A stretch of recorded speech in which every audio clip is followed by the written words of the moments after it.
दरम्यान सासवड जेजुरी मार्गावर झालेल्या दुर्दैवी अपघाताची माहिती मिळताच उपमुख्यमंत्री आणि पुणे जिल्ह्याच्या पालकमंत्री सुनेत्रा पवारांनी तातडीने अपघातस्थळी भेट देऊन परिस्थितीची पाहणी केली आहे। जखमींवर तातडीने आणि सर्वोत्तम वैद्यकीय उपचार करण्यात यावेत, तसेच आवश्यक ती सर्व मदत तत्काळ उपलब्ध करून देण्याच्या सूचनाही त्यांनी प्रशासनाला दिल्या आहेत।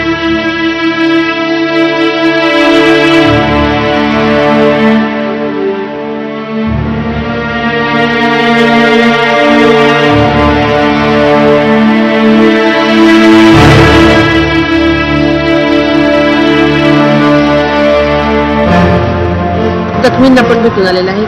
काहींचं थोडंसं फ्रॅक्चर झालेलं आहे आणि काही मुका मार लागलेला आहे, त्यामुळे ते चांगल्या आहेत बाकीच्या सगळ्या स्त्रिया।